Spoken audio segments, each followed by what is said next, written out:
the question of like, what was it about that person or what was it about Debbie that made me feel like I could trust her? Everything that someone sees about you or hears about you is selling you, even if somebody else is talking about you. And by the way, you guys, if you are not doing marketing regularly, your silence is also selling them too. Your silence is telling people that you're not very consistent in your business and that you don't have a business that requires lots of marketing. So authentic selling, I believe, requires consistent, committed, clear action by you. Hello, I'm Debbie Shadid, the host of the Life Coach Business Building Podcast. If you are ready to have more clients in your life coach business, then you're in the right spot. Each week, I'm going to teach you super simple strategies to grow your business without feeling overwhelmed and without spending money on paid ads. Now, if that sounds interesting, stick around and let's get started. I want to ask you how you feel about sales. When you think about your coaching business, I'm just curious, were you thinking about the fact that you were going to have to become a professional salesperson? That's what I want to talk to you about in today's podcast. I want to talk to you about having a comfortable conversation about how you create comfort for yourself, how you create comfort for your client, so you can make selling your coaching more comfortable and easier for you. Today, we're going to talk about how you do that. I'm going to walk you through a quick process. I just did a training on this last week, and it was 6 steps to sell more authentically. And I'm going to leave the link for the replay here so you guys can watch that. I think I'll be able to go deeper in the workshop than I will in today's podcast. But let me hit some of the high points for you. Really, the goal of this podcast and the goal of my workshop was to help you create more comfort with your selling. So I want you to think about creating a process. For many of you, you have been through some sales training of how to do online sales. For me, that feels really inauthentic. The kind of selling that I like to do is what I call no arm twisting, no convincing, and no offering to people that are the wrong people. So you actually get to create your own sales rule book. And I'm just going to teach you a new way of thinking about sales. Authentic sales is really just about you showing up as you, telling your story, and really communicating in a way that feels more effortless to you how you can help a client achieve the goal that you're selling. Authentic selling really requires you to take the time to really listen to your person, to be able to explain exactly what your solution is, and to give the potential client, the prospect, the time to be able to make a well-educated decision. There doesn't have to be pressure when it comes to authentic selling. One thing I want to point out to you guys is that you're selling from the very first interaction that you have with someone. We typically think about a sales call as being the time that you're on the consultation, but I want to tell you that you are selling from the very beginning. So from the first time you met me, you had a first impression. Many of you guys have watched my Canva workshop, or maybe you've come to an actual free training that I've done. I do those a couple times a month, or maybe you've just listened on the podcast. Either way, you have an impression about me, and you either have decided that you trust me, you know my story, right? You feel connected to me. That's what I want you to think about when you consider how people are connected to you. When you show up authentically and people can really see that and see that you're genuine, if you are genuinely interested in people, you will also be genuinely interesting. All right. So I want you to think about how you can show up that way. I want to tell you a little bit about my sales story. I've been selling forever. I mean, since I was 15 years old, I've been selling, and I've been really good at it. Then I moved my business completely online in 2017. And I have to tell you, I immediately hired some coaches to help me in my business. And one of them was a sales coach. And she talked to me about how difficult it was to sell online and about how the process would be different than me selling in person. Even though my whole career I've been in sales and I've sold millions successfully without any pressure, I started selling online and I felt like I had to manipulate people. I don't know if you guys have been on the receiving end of one of those consultations or maybe a webinar, but that's the way I felt. So traditional online sales methods actually includes sort of a format where you leave information kind of out, like in a webinar. Many of you guys have attended a webinar where they were telling you kind of like everything you thought you needed to know, but they didn't actually finish the whole story. Like they tell you what you need to do, but they don't tell you how to do it. Have you been there? That is the kind of selling that I'm talking about. Like they invite you and entice you to come to a consultation, but they haven't told you enough about the coaching that you could get from them. The same way with a sales conversation or a consultation call. There's very strategic questions in traditional online sales that you ask to sort of set the stage and get the customer really ready and eager to buy from you. But you don't actually offer it to them right away. You wait for them to ask. And that to me just feels off. If I connect with somebody right away and within the first 5 minutes, I think, wow, gosh, I would love to work with you. And what I have is exactly for you. I tell people that. That doesn't mean that I finish up the consultation right then, but I show up in really a sincere, authentic way. And that's what I want to encourage you to do, because I think that you'll feel more connected in your sales process if you do that as well. I can tell you, you guys, that my sales, it changed dramatically once I started really tuning into what felt true to me. And I sort of threw out the rule book that I had been given by many sales coaches of how I should follow a certain consultation format. Once I did that, my results changed very quickly. I typically sell between 8 or so out of every 10 people that I talk to. So I would love for you to give this a shot too, and just check in with yourself and see if you can change your results by approaching your sales calls with a more authentic approach. So you want to consider about that first impression that you've made. If people are really connected with you, with your true identity. Again, you can think about other coaches that you have connected with yourself and sort of ask the question of like, what was it about that person, or what was it about Debbie that made me feel like I could trust her? Everything that someone sees about you or hears about you is selling you, even if somebody else is talking about you. And by the way, you guys, if you are not doing marketing regularly, your silence is also selling them too. Your silence is telling people that you're not very consistent in your business and that you don't have a business that requires lots of marketing. So authentic selling, I believe, requires consistent, committed, clear action by you. That's what I want you to do to get prepared to sell your clients easily. The idea is that I want you to bring your clients prepared to you, ready to buy. And that happens when you have effective marketing. People understand your story, they relate to you, and they also understand the transformation that you provide. When we talk about urgency that you have in a consultation call, you can naturally create urgency when you show somebody that you care. When I think about you guys in your coaching business, I feel like it's urgent for me to have you work with me because I know that you're wasting time trying to figure it out. I believe in my coaching so much. I know that you should be working with me. Do you feel that way about your own coaching? You want to tap into where you once were so that you can remember how miserable it was, or tap into, maybe the way you're going to get somebody to their goal and really be able to remember how that feels so that you can talk about that. That's how you create urgency to buy. It doesn't have to be through pressure, manipulation, doesn't have to be through pushing, any of that. All right. One of the other things I want to ask you is, what do you offer? Do you offer a coffee chat? Do you offer a discovery call?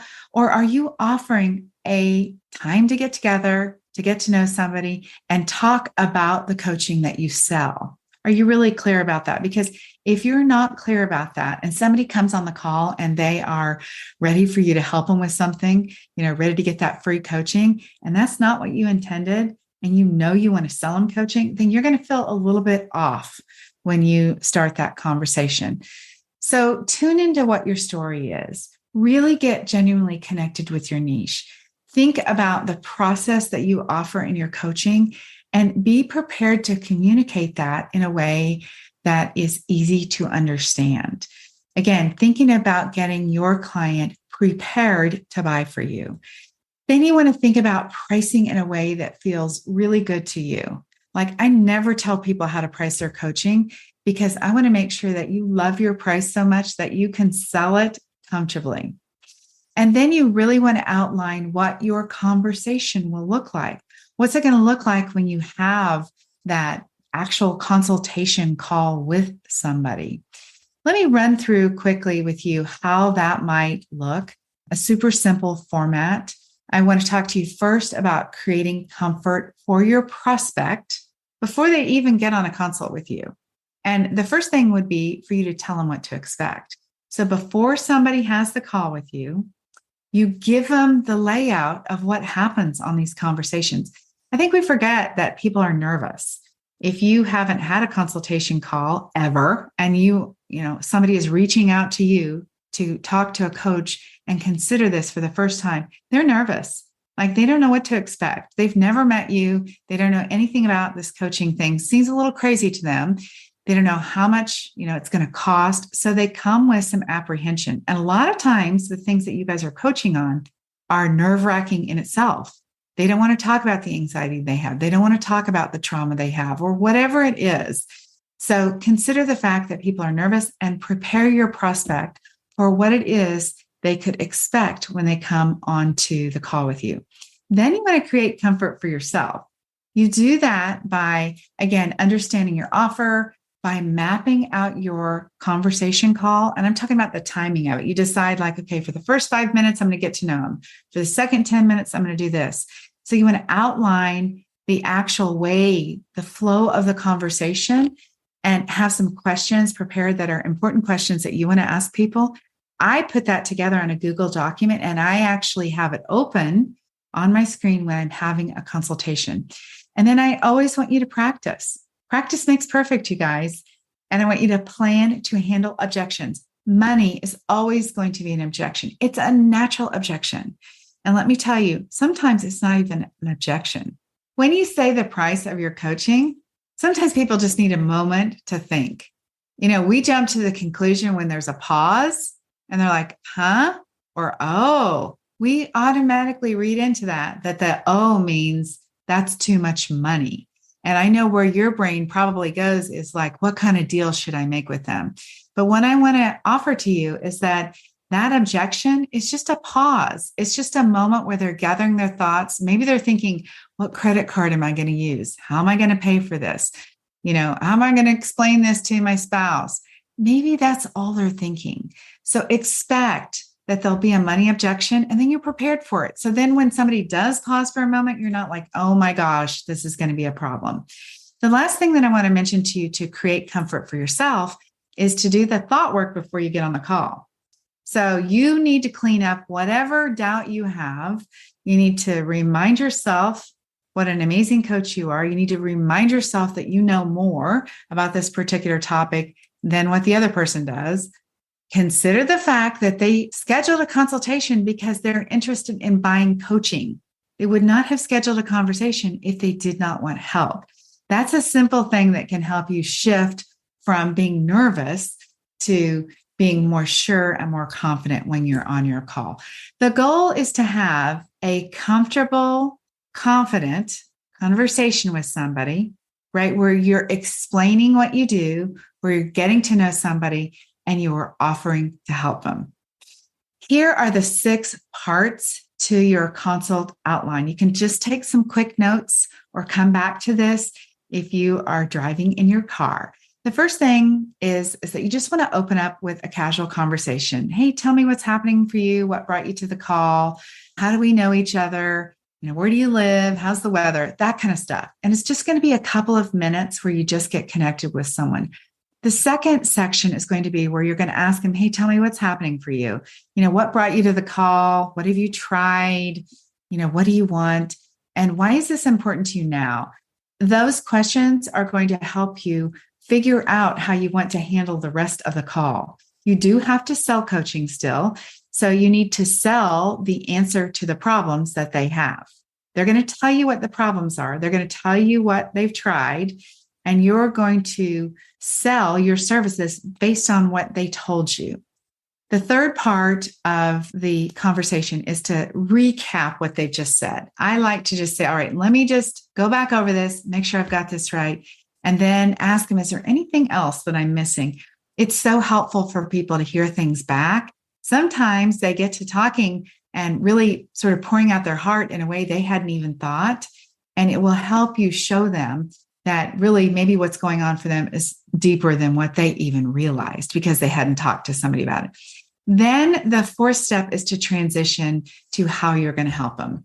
I want to point out right here that you get to decide if you actually want to help them, because you can tell somebody right then, you know what, the coaching that I do is not for you, or you're not my ideal client. And I just want to tell you, I can refer you to somebody else. Something like that. You do have control. You don't have to work with people that you don't want to work with. I know that sounds silly, but you don't even have to make an offer. You can say, hey, it was great to meet you. I can already tell that what I do is not for you. So, thanks for connecting and have an amazing day. When you transition to talk about how you're going to help them, if you decide to help them, you might share a story and talk about the connection that you have with them. Like, look, I heard what you said is happening for you, and I can tell you I've been there. I know how this is, and I want to tell you this is, how I got to the place where I'm at, and this is exactly what I do in my coaching. Explain your process, share your expertise. All right, the fifth part of your consult outline is where you're going to talk about your offer. Practice this, you guys. Your offer is to solve the problem that they have, is to get them the result that they are looking for. And then you're going to explain it. You're going to talk about the price. You're going to talk about the timing, and you want to handle the objections. If you are not able to get somebody to a yes right there, and they say, look, I need to get back with you, that's okay too, you guys. Getting back with you doesn't necessarily mean no. Now, I do want you to take some time to really clarify with somebody. Now, before I let you go, just let's be honest here. Are you interested in this? Do you want to have a follow-up conversation? Or if you're going to talk to your spouse, how can I help you with some answers that they're going to have? What are the questions they're going to have, so you can answer the questions in a way that can support them. If they want to have a conversation with their spouse, then you want to help them prepare for that conversation. You want to ask, tell me what's going to come up. If that's the objection that they have, like, I need to talk to my partner. We don't make big decisions like this until we've discussed it. Great. Tell me what questions that they're going to have, and let's talk about how you want to answer them. Because if you really want to do the coaching, then I want to help you be able to, sell this idea to your partner, because that's what they're essentially going to do. They're going to be selling your services to their spouse. So prepare them for that. Oftentimes, what I find out is that they actually have an objection in there that they didn't ask you. And sometimes when they ask those questions to have you help them prepare to talk to their spouse, you'll find out that they have a question that you didn't answer already, that you didn't address. And sometimes you get to the end of that and they're like, you know what, I want to do this. They won't have a problem with it. Let's just go ahead and get started. I found that to be the case many, many times. All right. The last step in this 6-part consult outline is you want to enroll people. Now, that sounds simple, but that means that you have to have the payment links ready. You have to have your Zoom links ready. You have to be able to tell them, hey, here's the details. And I want you to do that while they're on the consultation call. Do not let somebody go and say, I'll send over the link later, unless you're so busy that you can't do it any other way. I want you to actually say, all right, let's take a couple of minutes. I want to make sure that you're set. Here's the payment link. You go ahead and take care of that. I'm going to get the Zoom link. I want to, if you've got a education portal, or if you want to give them a handout or talk to them about what the process is going to look like, do all of that while they're on the consultation call. So be prepared to make that efficient. If you're going to follow up with somebody, set a time to follow up. It is so much easier to take care of that while both of you are right there. You're like, grab your calendar. I'm going to open my calendar. Let's see when we can connect for a quick follow-up call, and just take care of it while you're together. All right, a couple other bonus tips that I want to mention to you. Do not coach on consult calls. If you want to offer a free coaching call, then offer a free coaching call. If you're going to do a consult, do not coach on it, because coaching on a consult is like giving somebody a Band-Aid when they need to have surgery, right? You give them one small answer. If I tell you how to do something in your business, let's say you have a question about marketing and I answer it for you, that is only one piece of building your business.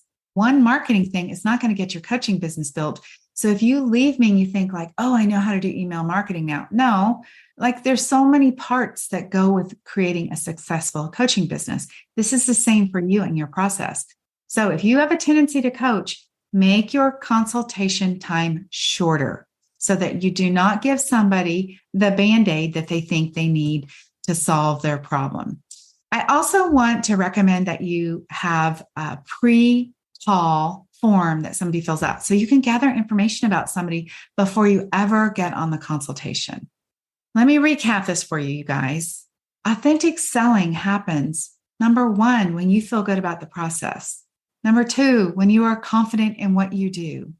Number three, when you are having a comfortable conversation where there is no arm twisting. All right. Again, I want to invite you to watch the full 6 steps to sell more authentically, my full training that I did just last week, where you can see all the steps. I'll go through each one of those in detail, and you guys can create your own sales conversation plan while you watch the workshop. The link for that is in the show notes. And gosh, let me know what questions you have about selling. I would love to be able to support you, answer any other questions. Y'all have an amazing day, and I will talk to you very soon. Bye-bye.